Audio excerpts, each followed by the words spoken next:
10월 27일 월요일. 오늘이 내일을 연다. 세계 문학사에는 참회록이라 불리는 세 권의 고전이 있습니다. 톨스토이의 참회록, 어거스틴의 참회록, 그리고 루소의 참회록.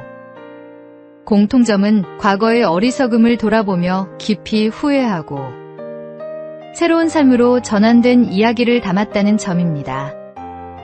20세기 기독교 변증가 C.S. 루이스 역시 비슷한 경험을 했습니다. 사랑하는 아내와 사별한 후 그는 깊은 슬픔 속에 일기를 쓰기 시작했습니다. 그의 고백은 단순한 기록이 아니라 절망 속에서 마음을 붙드는 기도였고 정신을 지탱하는 버팀목이었습니다. 그렇게 탄생한 책이 바로 헤아려 본 슬픔입니다. 이 책은 개인의 비극을 넘어 고통 가운데서도 믿음을 회복할 수 있다는 강력한 증거가 되었습니다. 우리 역시 과거의 아픔에 사로잡혀 시간을 흘려보낼 때가 있습니다. 내가 예전에는 말이야 라는 말에 머무르는 순간 현재의 가능성은 작아집니다.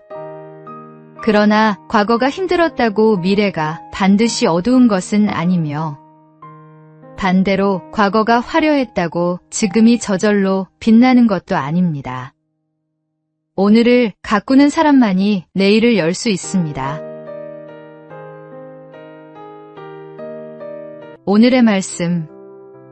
형제들아, 나는 아직 내가 잡은 줄로 여기지 아니하고 오직 한 일, 즉 뒤에 있는 것은 잊어버리고 앞에 있는 것을 잡으려고.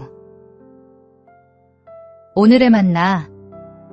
과거는 배움의 토양으로, 현재는 믿음과 열정으로 채워가는 지혜로운 삶을 살아가십시오.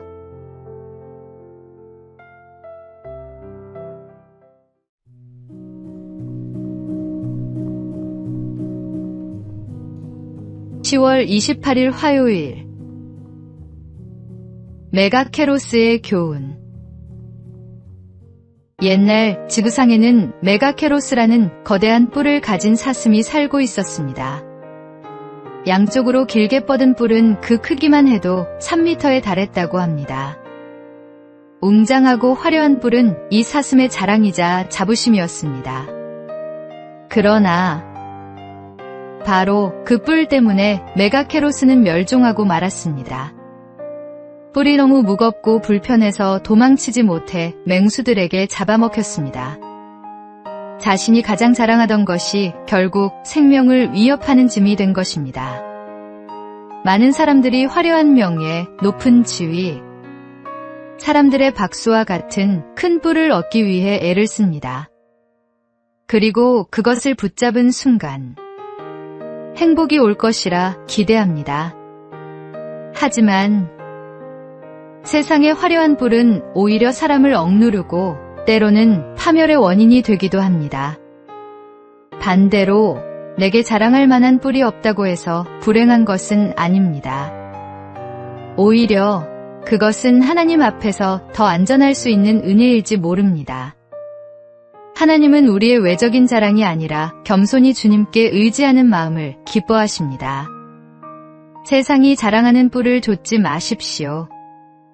하나님이 주시는 은혜와 성령의 인도하심을 좇으십시오. 진짜 축복은 내가 붙잡은 뿔이 아니라 나를 붙드시는 주님께 있습니다. 오늘의 말씀. 하나님이 교만한 자를 물리치시고 겸손한 자에게 은혜를 주신다 하였느니라. 오늘의 만나.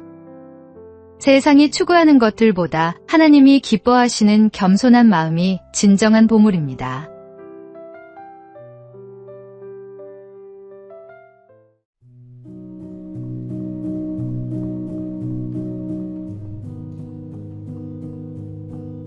(10월 29일) 수요일. 닫힌 문 너머의 축복. 언젠가 한 권사님의 간증을 들었습니다.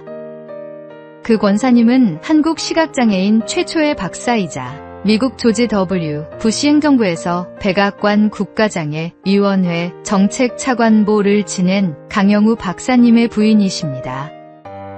권사님은 고등학교 시절 교회에서 배운 말씀, 내 이웃을 내 몸과 같이 사랑하라를 평생 붙들고 실천하셨습니다. 대학 시절 시각장애인을 돕는 동아리에서 강 박사님을 만났고 결혼 후 함께 미국 유학길에 올랐습니다. 그러나 귀국 후 취업은 쉽지 않았습니다. 그때 하나님께서 닫힌 문을 대신해 또 다른 문을 열어주셨습니다.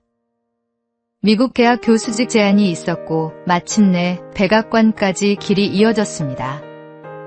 두 아들은 아버지의 모습을 보며 꿈을 키웠습니다. 장남은 아버지가 시각장애인임을 알게 된 3살 무렵부터 안과의사가 되기로 결심했고 실제로 그 길을 걸었습니다. 차남은 법학을 전공해 아버지의 뒤를 이어 오바마 행정부 특별입법 보좌관으로 섬겼습니다. 권사님은 간증에서 이렇게 고백하셨습니다. 실명이라는 절망으로 닫힌 문 앞에 섰을 때 하나님께서는 더 좋은 문을 열어주셨습니다. 삶의 길에서 우리도 종종 닫힌 문을 만납니다. 그러나 믿음의 눈으로 보면 닫힌 문은 끝이 아니라 새로운 문이 열리는 시작입니다. 오늘의 말씀.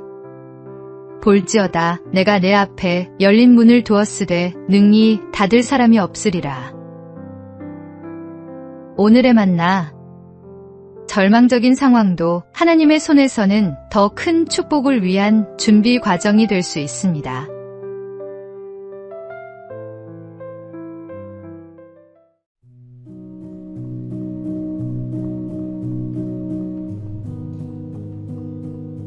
(10월 30일) 목요일. 낙타의 지혜. 낙타는 하루의 시작과 끝을 반드시 주인 앞에 무릎을 꿇으며 맞이합니다.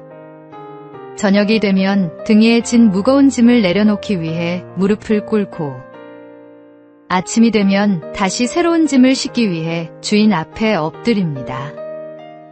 낙타의 주인은 그가 감당할 수 있는 무게를 잘 압니다. 그래서 결코 짊어질 수 없는 짐을 얹지 않습니다. 우리의 삶도 이와 같습니다.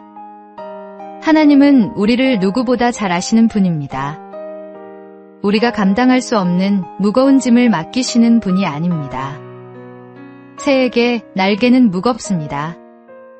그러나 그 날개 덕분에 하늘을 날 수 있습니다. 마찬가지로 크리스천의 삶에도 짐이 있습니다. 때로는 육체의 연약함이라는 짐, 때로는 마음의 상처와 관계의 갈등이라는 짐, 또 때로는 맡겨진 사명의 무게라는 짐입니다. 그러나 바로 그 짐이 우리를 주님께 더 가까이 나아가게 하고 믿음의 성장을 이끌어 갑니다. 그러므로 아침이 될 때마다 하나님 앞에 무릎을 꿇으십시오. 그 무릎 꿇음이 단순한 습관이 아니라 하루를 여는 신앙의 고백이며 새로운 힘을 얻는 출발점이 되기 때문입니다.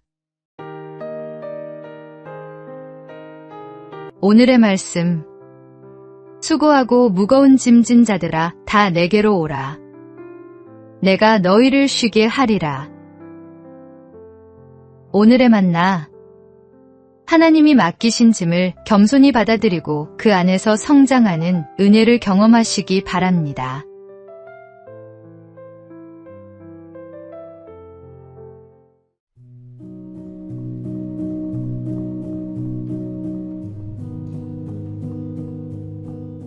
(10월 31일) 금요일.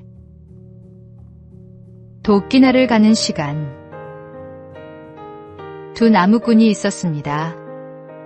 한 사람은 친구를 이기겠다는 마음으로 새벽부터 밤늦게까지 도끼질을 멈추지 않았습니다. 그러나 다른 이는 50분 일하고 10분은 꼭 쉬었습니다. 산을 내려올 시간이 되어 보니 쉬어가며 일한 친구가 오히려 더 많은 장작을 준비했습니다. 놀란 첫 번째 나무꾼이 이유를 묻자 친구는 이렇게 대답했습니다. 나는 쉬는 시간마다 도끼날을 갈았네. 한 달을 마무리하는 오늘, 우리의 삶도 이와 같지 않을까요? 아무리 바쁘게 살아도 멈추어 서서 도끼날을 갈지 않으면 결국 열매는 빈약할 수밖에 없습니다. 하나님과 동행하는 시간, 말씀 앞에 서는 시간, 감사와 기도로 자신을 다듬는 시간이 바로 도끼날을 가는 시간입니다. 지나온 한 달 동안 혹시 무조건 앞만 보고 달려오지 않았습니까? 이제는 잠시 멈추어 도끼날을 갈아야 할 때입니다. 한 달의 마지막 날은 단순히 끝이 아니라 새로운 달을 더 잘 살아가기 위한 준비의 시간입니다. 작은 쉼과 성찰이 오히려 더 큰 능력이 되어 다가올 날들을 이기게 합니다. 오늘 10분이라도 하나님과 함께 머무르십시오. 그 짧은 시간이 당신의 마음을 새롭게 하고 다가올 한 달을 더 깊고 풍성하게 열어줄 것입니다. 오늘의 말씀, 너희를 향한 나의 생각을 내가 아나니 평안이요 재앙이 아니니라. 너희에게 미래와 희망을 주는 것이니라. 오늘의 만나, 바쁜 일상 속에서도 하나님과 함께하는 시간을 통해 영적 도끼날을 날카롭게 하는 지혜를 가지십시오.